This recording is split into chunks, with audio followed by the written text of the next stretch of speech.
今天是美国大选的开票日啊。今年的美国选举呢，选情特别焦灼。选前的时候啊，支持哈里斯的和支持川普的都宣称自己一定会赢啊。所以今天开票的时候也特别热闹。美国的各大传统媒体，也包括网上各自阵营的自媒体啊，都在用自己的方式啊，来及时的转播美国总统大选的开票结果。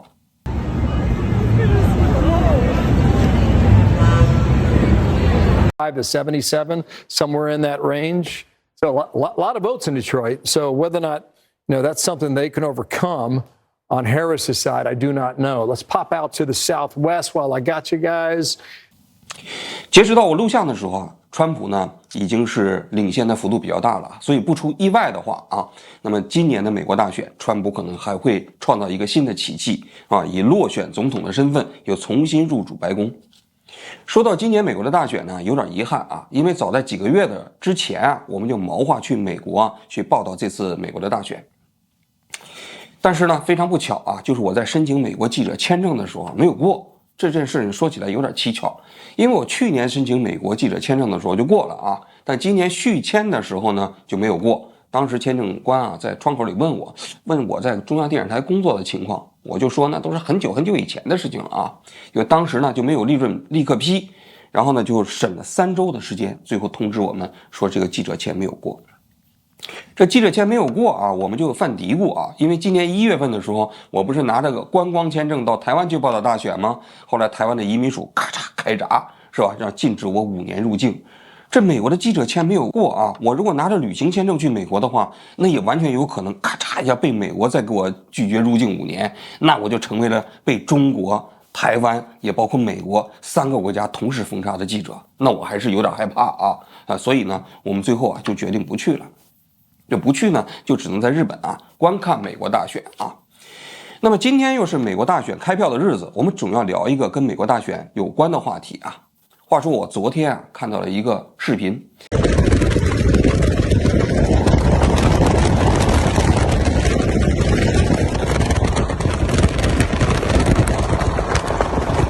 据说他是要给一只松鼠啊去讨公道，他要支持川普，反对民主党。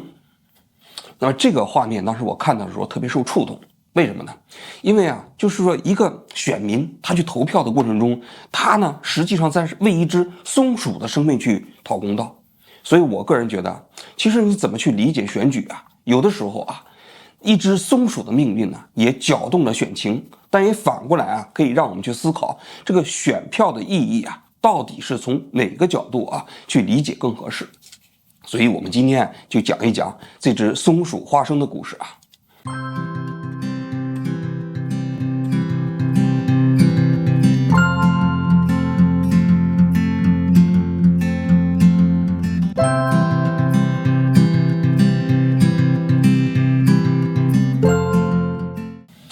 您现在看到这个画面呢，就是那只著名的松鼠，它的名字啊叫做小花生。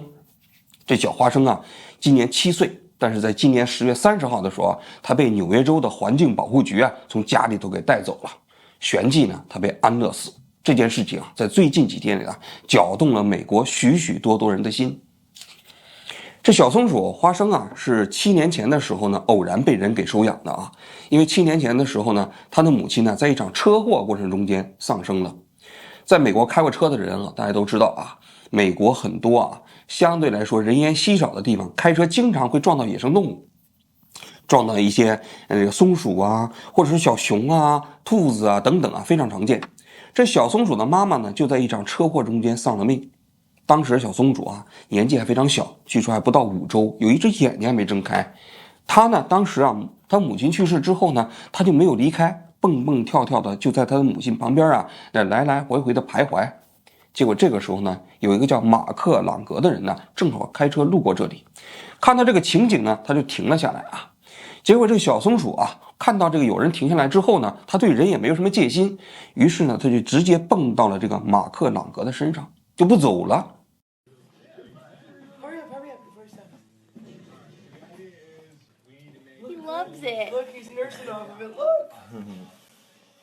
那马克·朗格一看，如果他要是不把这小松鼠带走，这小松鼠肯定也就死了啊。于是他就把这小松鼠带回了家。带回家之后呢，他就开始给各种环保组织打电话，就问能不能收养这只小松鼠。结果呢，那些环保组织就跟他们讲啊，说这只小松鼠啊太平凡了，他们就是收了过去之后，也会给这只小松鼠安乐死。Anyone I did get a hold of was like, if you bring them here, they're going to euthanize them. There's really nothing we could do. So I went to it. Found myself and make a goat milk formula for him. He loves it. The end goal was to get him back to health and release him. We would kind of see how far he could jump. And each day he got stronger.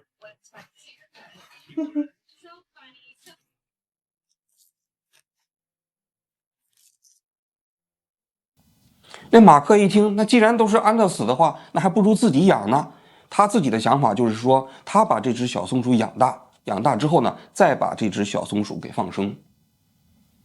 于是呢，他就找来牛奶给这小松鼠来喂，又找了一些草莓啊来喂这只小松鼠。他当时还以为这只小松鼠熬不过几天，有可能就活不下去了。结果没想到，这小松鼠的生命还挺顽强，几个星期之后就变成了一只健康的、活泼的小松鼠。一转眼这小松鼠呢长到了8个月，然后这个马克呢给它起了一个名字啊，叫做小花生。那么8个月之后呢，因为这个小松鼠长得非常健康嘛，这马克就想到要给这个小松鼠放生。于是在这一天呢，他打开了他们家后院的门。这门一打开之后，这小花生啊，可能是出于自己啊这种野生动物的本能啊，一窜就窜出去了，一溜烟就没影了。当时啊，马克说他当时一方面非常伤心，但另外一方面也非常自豪。所谓伤心啊，我理解啊，就是8个月的这种朝夕相处啊，他跟小花生肯定已经形成了非常大的这种非常强的这种感情。那这个小花生一夜之间就走了，肯定会有失落感嘛。那很自豪呢，他可能又觉得，那毕竟小花生的世界是属于野外。那么小花生回到了野外之后呢，他也算是成就了小花生，所以啊，他这种感情相当复杂。He fully recovered, released him, and he took off right when we went outside. And that release day was one of the saddest and proudest moments I've ever had. And then I looked through the window and there he was. I opened the door and he ran inside. He's not forced to stay here. 进了屋之后呢，这马克就发现这小花生啊，这尾巴少了一截。那不知道这个小花生在野外经历了什么，也许是遭到了攻击啊，或者什么呢？总而言之，这小花生啊就觉得可能野外世界没有那么有大的吸引力，又重新回到了马克的家。这马克一看这小花生不走了，于是呢就把小花生接到家里头啊，从此呢就在这家里头生活了。一般来说，松鼠的性成熟期啊是在12个月左右啊。到了12个月之后呢，它由于性成熟之后就会表现出比较强的攻击性。但是这个小花生啊就比较特殊，过了12个月的时候啊，它其实没有跟人类表现出任何的攻击性，相反呢，它还是非常黏着这个马克朗格。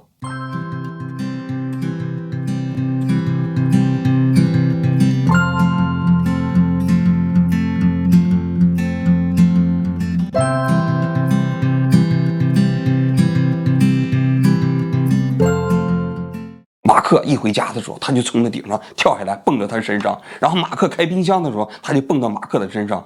然后马克在那做饭、做早点的时候，他在旁边举个小牌子。然后马克给他吃华夫饼干，他就咔咔咔吃。看起来确确实实非常可爱。因为这个伴侣动物啊，有一个非常重要的特点，说白了，它就是可以跟人有非常强的感情交流。同时呢，这伴侣动物呢，你还必须在情感上对人有很强的依赖感。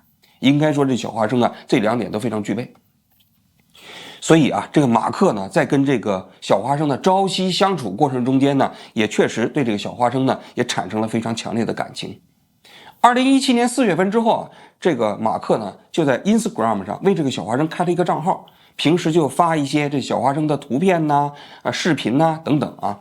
由于这个小花生非常可爱啊，这些年陆陆续续就积攒了53万的粉丝。而且这个小花生啊，也改变了马克的这个人生轨迹啊。这马克呢，他原先是他出生在康州的这个格林威治啊，一个富人区的家庭里面。他母亲从小就教育他要爱护这个小动物，所以小花生来了之后，他原先他是个工程师，那现在呢，他好像是很乐于在当这个小花生他爹的这个角色，而且他跟他现任的妻子的相识呢，也是因为小花生。因为小花生的这个 Instagram 的账号开了以后啊，他的这个女的看到这个信息之后，给他发私信，于是两个人在网上相识，最后在一起了生活。就这样啊，这日子啊一天天光阴荏苒啊，一晃就过去了8年。然后呢，在2年前的时候啊，他们夫妻两个在纽约州这个地方又买了一个农场。这个农场呢有300多英亩，1.5平方公里，做什么呢？就专门收养一些被人类遗弃的动物。We have about 350 acres of land in upstate New York. You guys haven't been with us for a live before. My wife and I started a nonprofit organization called Peanuts Freedom Farm about a year and a few months ago. So we became a nonprofit, and we've been rescuing horses and animals ever since we started here. So we just got one of our fencing completed for a 9-acre area. So we have about 15 horses in this field, and they're all living out their best life. There's plenty of grass to eat. Hi, Chanty. 大家都知道马这个动物啊，在美国啊，这个收养之后呢，你也不能做别的，就得把它杀了，是吧？卖肉嘛。所以呢，他们就买了几十匹这样的马在这里头养，就让这些马在他的农场里了此缠生。还包括一些驴、一些鹅、一些猪、一些羊，都是人类饲养的动物。这些动物本身并没有野生动物的那样的一个价值，也没有办法放养。但是他们买来之后呢，就把这些动物在这个地方呢，给他们一些食物，还给他们一些治疗。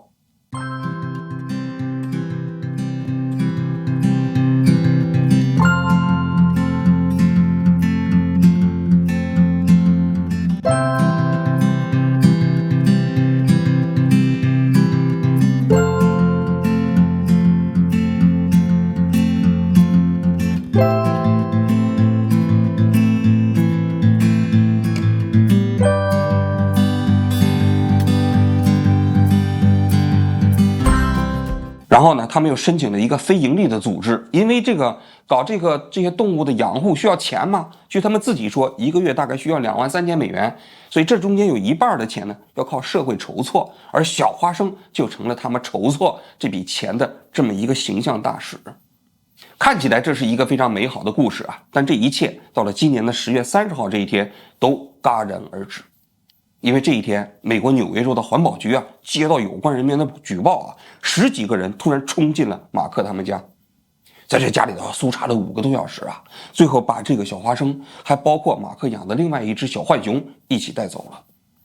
那带走之后，这马克肯定是伤心欲绝所以呢，他当时做的第一件事情就是在网上赶紧发起了一个请愿，就希望大家能够用自己的方式呢，去说服这个纽约市的环保局把这个小花生给放回来。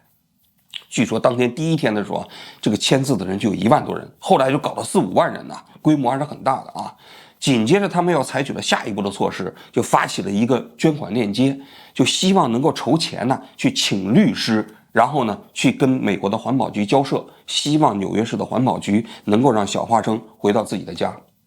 结果没想到，就是到了第3天11月2号的时候这个马克就突然得到了消息，其实小花生在被这个纽约市的环保局带走之后不久，就已经被安乐死了。听到这个消息之后马克朗格这夫妇2个是伤心欲绝Hi, everyone.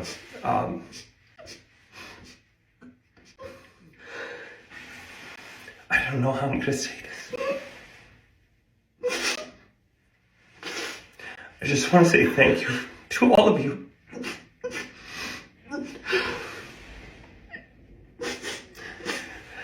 Peanut was the best thing that ever happened to us. And we got confirmation that they put him down. I want to continue to fight this fight as much as I can, but we need all of you to come together and help us.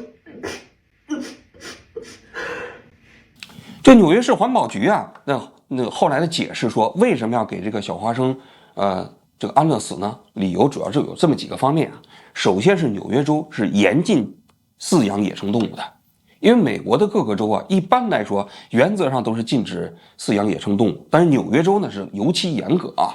那么松鼠呢就是属于野生动物，它不属于伴侣动物，也不属于家养动物，所以这个你马克朗格就是没有权利养，它就是野生动物。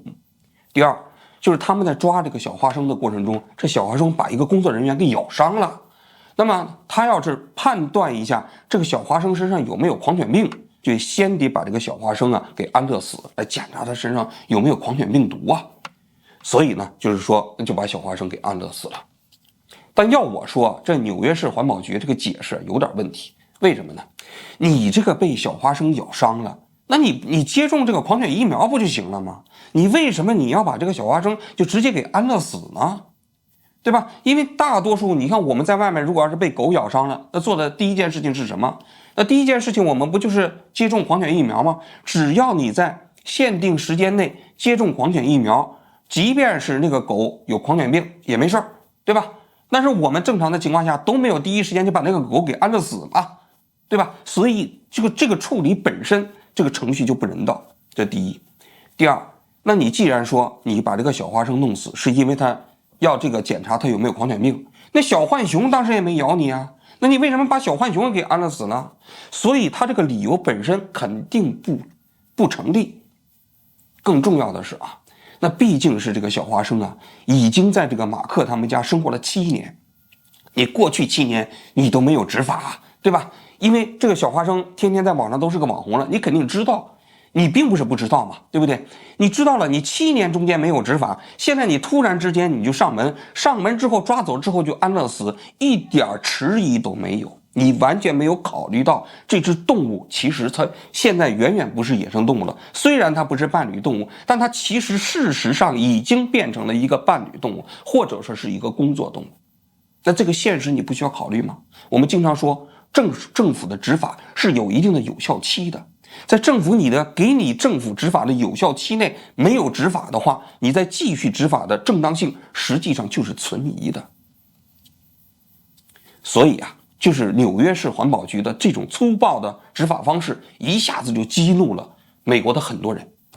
所以很多人听到小花生被处死之后啊，大家就纷纷的发表自己的这种情绪啊。比如说有一个人就说他去举报了这件事情，他是别的州的啊，结果很多人就开始人肉这个人，最后把这个人吓得把自己的互联网的账户都给关闭了。然后这些人就开始人肉整个这次美国纽约州环保局的工作人员，他们执法的工作人员10几个人都给他们人肉出来了，包括那个法官搞听证会的法官都给人肉出来了。就是这件事情触犯了众怒。虽然说法律放在这个地方，但是大家认为纽约州的环保局是在把法律本身武器化。同时大家都知道现在正处于美国大选的焦灼时期啊，那共和党肯定要利用了，因为这个纽约州是深蓝州嘛，所以呢美国的这个特朗普也包括他的副总统万斯都第一时间出来讲话。 So I know Don's fired up about Peanut the squirrel. We were on the way down here from Cincinnati. He was like, is it really the case that the Democrats murdered the Elon Musk of squirrels? And I said, yeah, it sounds like, have you seen the videos of this squirrel? Yeah. He's a genius, or he was, unfortunately, but the same government that doesn't care about hundreds of thousands of illegal immigrant criminals coming into our country doesn't want us to have pets. It's the craziest thing. 马斯克这次选举过程中是不遗余力的支持特朗普，他就这个小花生的事情发了好多条帖子，还专门接受采访。他在接受采访的时候说 I think this should really get people out there mobilized, frankly, because when you say that like the John Wick movie, where John Wick's like, he just wants peace, like in the John Wick movie, he's like, listen, I want to retire. And they offer him like tons of money, like because they want him to be an assassin, to keep being an assassin. Like they offer him tons of money. They threaten him. He's like, listen, I'm not going to be. I'm out. And they kill his dog. That was a bad idea. That was They killed a cute little puppy, and the puppy was his ex-wife's gift to him when she died of cancer. Yeah. Great movie. Great movie. The best revenge movie of all time. Because it's so ridiculous. He kills everybody. He kills everyone. And you're rooting for him. Yeah. They shouldn't have killed his dog. Yeah, they fucked up. And they shouldn't have killed that squirrel. They shouldn't have killed that squirrel. 就是我们在小的时候看美国的好莱坞大片啊，看什么？所有关于动物的影片，什么101斑点狗啊，什么之类的，那讲的都是什么故事啊？讲的都是这些流浪犬按照法律规定就应该把它抓住之后安乐死。结果呢，这些狗们非常机智，把那些执法人员搞的是这个东躲西藏，那个狼狈不堪。最后呢，这些狗终于找到了人家，开启了幸福的狗的一生。这不就是美国版的这个狗的故事吗？狗的美国梦吗？但现如今呢？还你比如说，我看过美国有一个这个美剧，这个美剧特别有意思啊，叫什么女警啊，当时是个洛杉矶的这个警察，咵10几个人大张旗鼓的咵把门给弄开了，那房间里头都是一帮贩毒分子，那么记点那搞毒品的，还关了一些人，结果这警察冲进去干什么呢？就那个被关押的那个人就说：“哎呀，我终于等到你们警察来了，我都关了半年了。”那警察说：“对不起，打扰了啊！”搜来搜去，最后就在这儿把那个地板给打开了，说地板里头有个雕，然后那警察就特别的生气，说：“你已经违反了加州的法律，因为加州的法律不允许私自养雕，你被带走了，你被关很久。”我觉得桥段呢跟这监护简直是一模一样啊！你想想，这些执法的警察冲到房间里去，他对这个就是贩毒分子那个犯罪行为视而不见，就抓一只雕，大张旗鼓的，然后还洋洋得意，那不就是这个社会现实吗？所以我觉得纽约州环保局的这次处理确实行为适当。但是这里我也要讲啊，共和党把这件事情扣到民主党身上呢，也不太恰当。为什么呢？同样是民主党执政的州，同样的故事，其实在美国其他地方也上演过。我这2天查了一下啊，马萨诸塞州，那也是民主党的一个深蓝州啊。前不久也发生了一个跟这小花生几乎一模一样的一个故事。那里有个小海狸鼠，2022年的时候啊，它被人在路边发现了。当时这个小海狸鼠出生刚1周的时间，显然是没有办法生存啊，就被人捡了回来。捡了回来之后，就送到了马萨诸塞州的一个野生动物的养护所。这野生动物的养护所看到这只小海狸鼠的时候呢，一开始的计划就把这个小海狸鼠养大之后把它进行野外放养。但是啊，计划没有变化快，这只小海狸鼠啊，长的过程中间，它就跟人特别亲近。这个海狸鼠有一个现实的问题，就是说它呢是一个社会化动物，它在野外生存的时候必须是成双成对的一个家族。所以啊，就是这个野生动物的保护组织啊，为了让这个叫尼比的一个小海狸鼠能够顺利的回到野外大自然啊，他们就给这个尼比啊去找伴儿。后来找来找去，终于找到了一个，这个伴儿呢叫ZB。这 ZB 给他弄过来之后，让他2个人在一起生活，组建一个家庭，将来一起放生嘛。结果没想到这 ZB 啊看不上这个尼比，为什么呢？这 ZB 呢，它比较像一个正常的海狸鼠，它对人比较害怕，然后呢，它相对来说跟人也不亲近。但是这个尼比呢，跟人特别亲近，然后呢，跟这个尼比之间呢，却显得比较生疏。2个人在一起呢，不是2个鼠在一起呢，还互相掐架。最后呢，这2个3观不合的这海狸鼠啊，终于被这个饲养人员给分开了。这一分开之后啊，这尼比啊特别高兴，他还搬来了一些柴火啊，把这个门给堵上。那意思就是说，你可千万不要再来了，我可不想再看到你了。结果这工作人员就犯了难了啊！你想想，就是尼比的这种状态，如果你把它放到野外去，它肯定是活不了。但是如果你放到这个动物园里头，放到他们的野生动物的保护组织里，你得放到笼子里。你放到笼子里，对于海狸鼠这种社会化的动物来说，它就会得抑郁症。但你要是跟人在一起生活，又不符合当地的法律规定，所以今年当时的马萨诸塞州的政府就认定这只鼠啊就是属于野生动物，必须放生。结果这野生动物的组织的人就急了，就给他申请说，这个动物能不能变成一个教育类动物呢？就是我们带着它到美国的一些大学小学去讲课什么的，起到这个作用。结果没批，这怎么办？眼看就要放生了。结果这个时候这件事情在马萨诸塞州就引起了非常大的反响，那州议员就给州长写信说，这个问题啊还是要慎重。然后呢，法庭就专门搞听证会，全社会也共同讨论。最后就在前几天，马萨诸塞州的州长就专门给这个尼比发了一个教育动物的牌照。从此这只动物啊不需要野外放生了，就以特殊的形式留在了这个野生动物的保护组织里面。那同样的事情在马赛诸塞州就是以这种相对比较人性化的方式处理了，但是在纽约州就以这种冷冰冰的这种方式直接把这个小松鼠给安乐死了。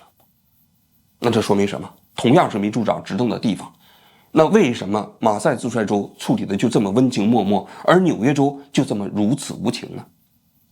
我不知道啊，因为我们也没有采访纽约州的环保局，但我想这件事情对民主党的选举的确有伤。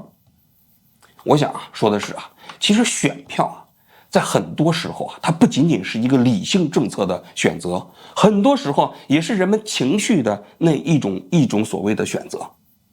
当一只松鼠的死掀起了很多人的同情，掀起了很多人愤怒的时候，很多人就会想到，一个政府你在执法过程中，你就不仅仅应该仅凭借着法律本身去处理，你还要考虑到的是，你法律施政的对象是人，是一条生命。How can it be that we live in America, supposedly land of the free, and the government can barge into your home with guns, so if you resist, you're going to get shot, and then take your pets and execute them. And if they can do that to your pets, what do you think they can do to you? 无论是人也好，无论是生命也好，他们都有情感，这种情感本身不容忽视。如果你忽视了的话，你可能就需要付出代价。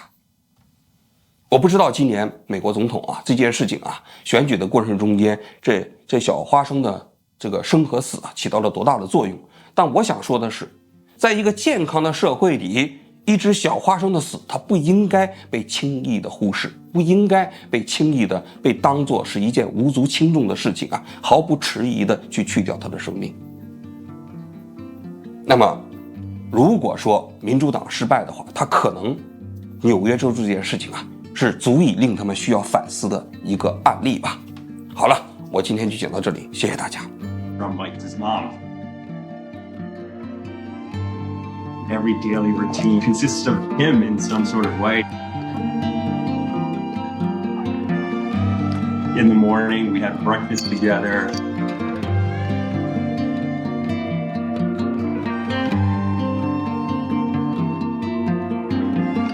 This is mine. And then when I get home, it's the best thing I could ever ask for.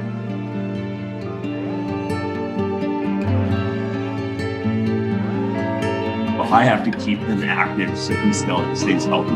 When I snap my fingers, it's time to jump on.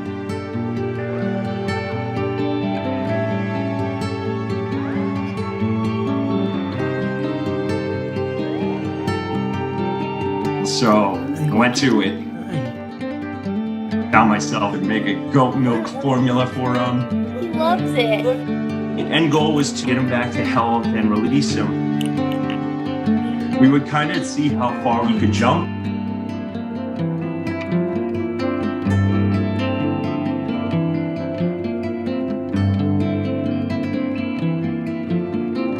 He fully recovered, released him. And he took off right when we went outside, and at release day, it was one of the saddest and proudest moments I've ever had. Then I looked through the window and there he was. I opened the door and he ran inside. He's not forced to stay here.